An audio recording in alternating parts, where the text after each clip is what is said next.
Well, I'm really excited about this week's guest. Me and her, we've been Facebook friends for a few years now, and I have to say that over the years, I've seen her, gosh, her work is phenomenal.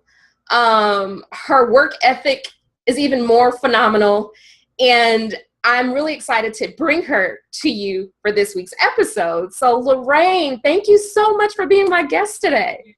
Thank you for having me. Appreciate it. Yeah, absolutely. I know I told you already before, but when I knew that I was going to move forward with this idea of having this weekly show, I already knew that I wanted to reach out to you and have you on as my guest. So thank you for taking time out of your busy schedule to spend it with me. I really appreciate that. So let me ask you, what really got you into the field that you're in right now? Was it like a love that you've had for years, or was it kind of like a supply and demand? It was definitely a passion. I've loved entertainment, film, music since I can't even remember. Like, I just feel like it's always been a part of me. And around maybe 9 years old, I picked up my first camera.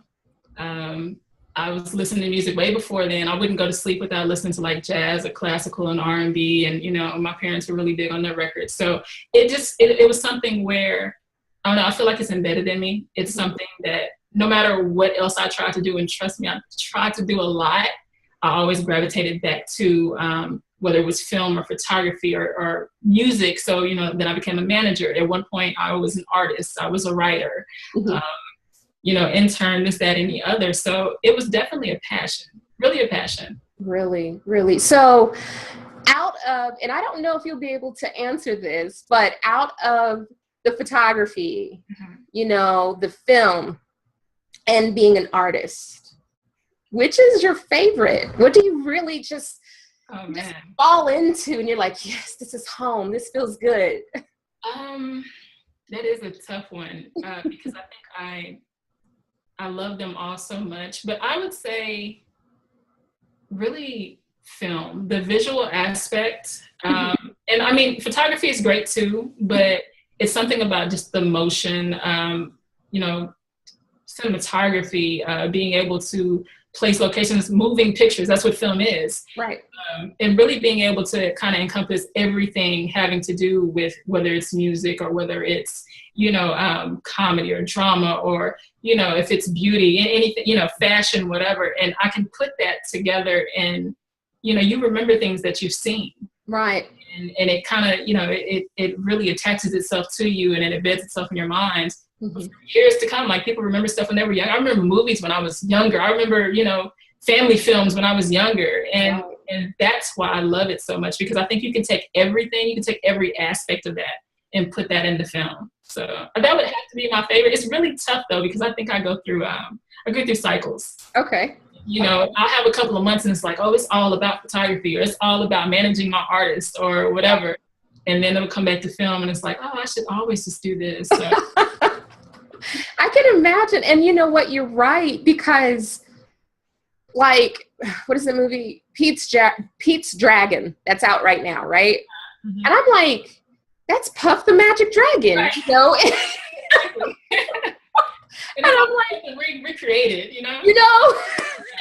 And I mean, that was many, many, many, many years ago, but I still remember, I couldn't tell you the storyline, but I remember the song Puff the Magic Dragon, and I remember him floating up looking like a cartoon. But as a child, that kind of takes me back to a place to where it was nice, you know, it was safe, and it just brings back a lot of good memories. So I can dig that. I definitely can see why you have more love for the film than you would with the other two. It might just be the month, but yeah, I mean, definitely. It's just the month. Okay. So when you decided to break out and do these things, you know, as a business, were your family and friends, were they supportive? Everyone has been supportive in a sense. I will say, and I'm always honest about this because a lot of people, they'll go, oh, everyone really supported me. Everyone did not support me. Okay. And I don't fault them, and I'm not upset, and I'm not bitter about it at all. I think that's what actually motivated me more. And I actually appreciated that because I was doing so many other things with marketing, and at one point I was doing psychology, and like I'm one of those Jill all trades. Like I dabbled in everything that interests me. Right. I took what I wanted from it, and then I would move on to something else. Yes. And so when it came down to, I guess, film and photography or entertainment as a whole, that's something that was very extensive for me. Okay. That I wouldn't just take and then put down. It was something that I always did. So I think when it came down to family, they went, oh, this is a hobby. Yeah. She's always she's just talking, you know, she's gonna go get a regular job, or she's gonna go do this, or, you know, whatever, be a psychologist. Right. And when I really started pursuing it, it was like, what are you doing? Wait a second, wait, what do you mean you left school to go, wait. Right, hold up. But my mother and father and my family generally, when they started seeing the moves that I was making, they were like, okay, so we know that we taught you this, and we know you have this drive, but it looks like you're actually doing something with this. So they kind of got behind it a little. It was gradual at first, but then 100% now. I had a lot of friends that were like, they used to really push me into it. Okay. My friends were the ones that were like, why are you doing something else? I have a cousin, and he constantly, I mean, and this is more recent than it was when I first started, but gets upset, has arguments with me because he goes, how come you weren't doing this before? Like, you should have been doing, you're wasting time. Like, so it's crazy. Yeah, I do have a lot of support, and I appreciate it now, but at first, not so much, no. Yeah. And again, I can totally relate to you because as a creative, and I learned that term way down the line because I was like, I don't know why I start this, and ooh, something shiny, and I go here. Absolutely. That's me. Yeah, that's me. You know, and I mean, I think for me, my family has probably finally embraced it, you know, because you've probably heard it too, you know, it's like, well, you know, maybe for you, a psychologist, you know, maybe you should just be a teacher or just work in the office and get a consistent paycheck. And yes, why are you broke right now? Why are you struggling? And you don't need to be struggling. Like, what's going on? No. So, you know, and I think when you realize and embrace who you are, it's easy to stand on your 2 feet and say, you know, back up.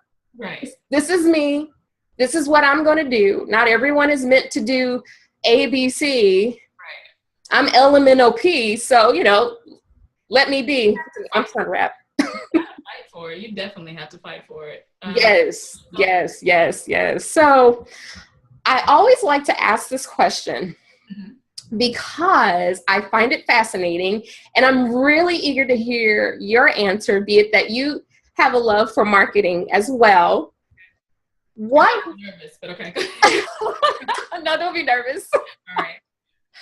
What I'm always fascinated to know, what was that one marketing strategy that you used when you decided that you were serious about this business and you were ready, you know, to start making income from it? What was that one marketing strategy that helped catapult you into the World Wide Web? And they're like, wow, who's this girl? Let me call her up.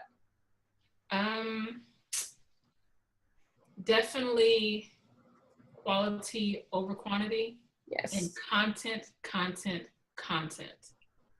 Yes. 100%. Yeah. I think people get really caught up in wanting, like, it almost sounds like, you know, there are two parallels. Like you said, content. It's a whole lot. Yeah. But it's really about the quality of it. You can, you know, present yourself a certain way. It only takes one time. Yeah. Yes. Once. So I know marketing wise with me, when I decided, okay, let me kind of introduce myself and kind of test the waters and see if people are even interested in me and what I'm doing or my work. A a lot of it became, okay, well, what would I want to see? Yeah. You know, if I was meeting somebody, what would I want to see? Mm-hmm. And how quickly can I present that to somebody in a quality aspect so they know that it's different from the rest? Yes. And that was huge for me, instead of just constantly, because I was always told, you know, when you take shortcuts, Mm-hmm. you know, you're really going to end up nowhere. Yeah. At the end of the day, you think that you're going to get there faster, and it takes longer. So when I started, you know, pushing myself out there, it was like, okay, let me try to consistently have the best quality and give a short amount of time in presenting myself. Yes. And at the same token, push myself a little bit away from what everybody else is doing, the saturation of the industry, the saturation of the business. Everyone does this. Yeah. Everyone does it this way because they feel like there's one way to do it. And there's not. You can create your own lane, but it definitely would have to be quality over quantity. Yes. And at the same token, make sure that the quality is in the content. You have to present yourself. Can't be a hermit, can't go back, can't show people, you know, one or two things. Like you have to create a package, and that's very important in marketing. Yes. Oh my gosh. Woo! That I think is so major. It's so major. And when I first started with my marketing and everyone was blogging, right. They're like, you got to blog every day, you know, so Google can find you in SEO and SMO, all this stuff, right? I'm like, okay, yeah, I've got that. I can do that. And I got burnt out after 3 days. Oh, it'll happen quick. After 3 days. And so I went back online. I was like, there's got to be something else. There's got to be something else. And so I came across this other workshop, and they were like, okay, so just do it once a week. So you just got to think of 52 topics and write once a week. Well, I got burnt out from that. I'm like, first I was like, everyone is doing this. Right. All these people are saying they're making all this money from blogging. I know I could do this. I know I got something to say, but I got burnt out. Right. And so I was like, you know what? I'll write when I want to write, but I'm going to make sure I have at least 1,500 words, and it's something that's tangible to the person who's reading it.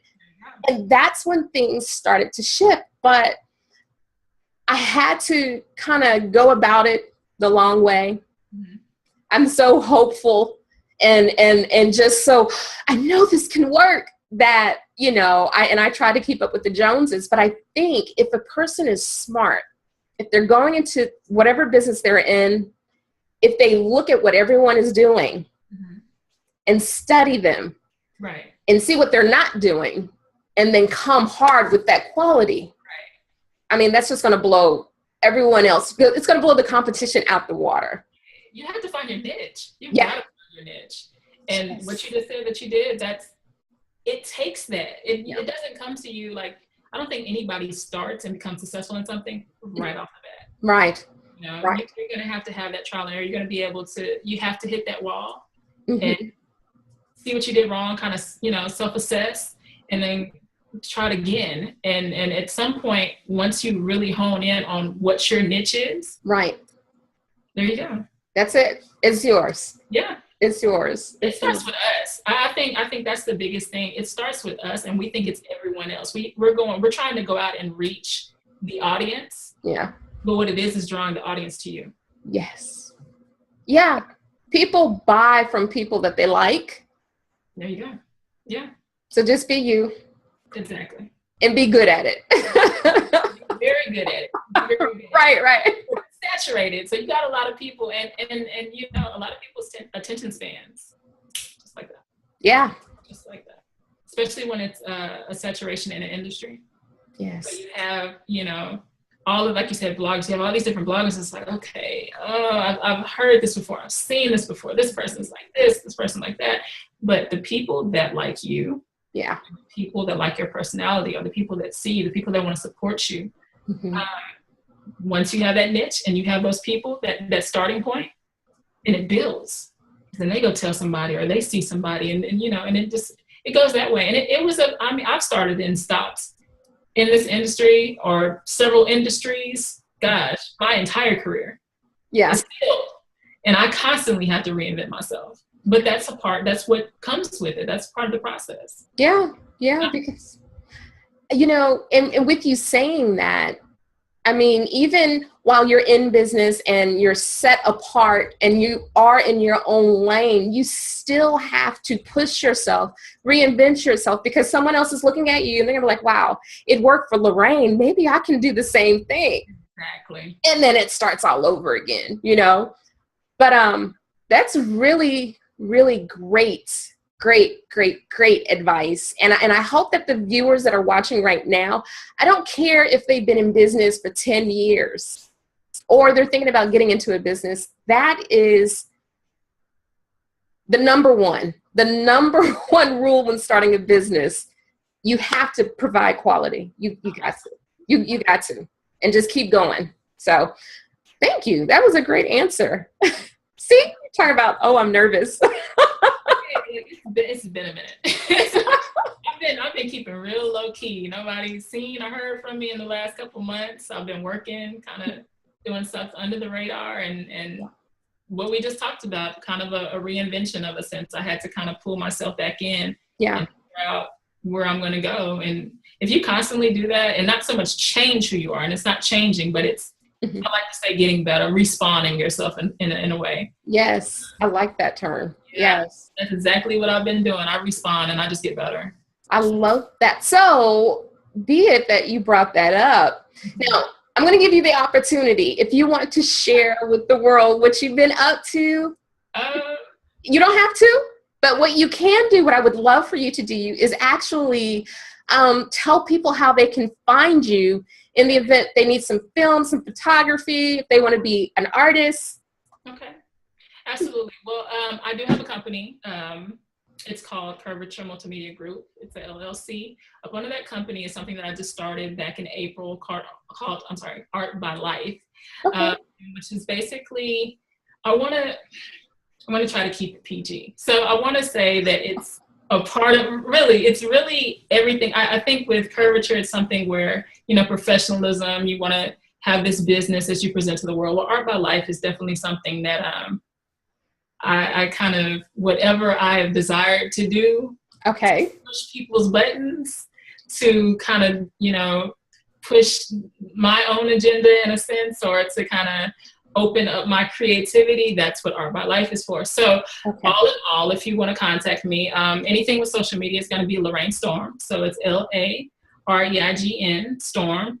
And then as far as email addresses, you can always email me at Art by Life. So it's going to be ART, and it's an X. So it's not BY, but Art X LYFE, not LIFE, at gmail.com. You can definitely email me at any time if you have any questions about film, photography, anything of that nature, anything business-wise, whether it's, any type of booking, or if you're looking to get in touch with my artist or what have you, you can reach me at curvaturellc@gmail.com, which is with a K, KURVATURELLC@gmail.com. I'm pretty sure you're going to have this up somewhere. So yes, it's going to be down below on her side. Got you. So either or, I'm not the type of person to turn down. You can reach me by Facebook or Twitter or Instagram. Just try not to throw shots in the DMs, because that happens. This is not shoot your shot. This is no way. Just keep it professional. I have to say that because I wish you could see my DMs. You know what? I do understand 100%, and I'll leave it at that. Okay. Yeah, it's a bit much at times. I hate having to say that because I'm not a conceited person, or it's not about me, but it's like, I go in, I'm like, oh, you want to know about photography? Right. Why is there a picture of you in my DM? So. Right. Like, okay, report, block. I don't think that's a good idea. But yeah, definitely email me, DM me, send me a comment, whatever. I'll get back to you at any time. We can do some work, or I can answer some questions. I love to help out people. I don't always have a lot of time, but I'll try. Any time. I had people that helped me. Yes. And give back and to do that the same way. See, that's cool. That's cool. Helping a hand up, you know. I love that. I love that. And I love, again, that you took time out to spend it with me. Oh, I appreciate it. I had a good time. Absolutely. Absolutely. And I haven't forgotten that I do want to reach out to you regarding film. Okay. Yeah. All right. So I just wanted to, for the record. It's recording, so don't act like you didn't hear me. Right. I know the game. I've done it. I know. It's like, wait a minute, go back to minute 8. I'm gonna look at my messages. It's gonna be there like, hey, you remember. Don't forget. I'm gonna make a GIF out of it. So. Right. No, anytime. Yeah, definitely. No, I'm definitely. I know sometimes, and I do have to say this for the record. Sometimes it's hit or miss with me. It's never intentional. I'm never avoiding anybody. Okay. Sometimes if it's like, oh, she read the message, like, trust me, I'm probably doing like 15 other things at once. Right.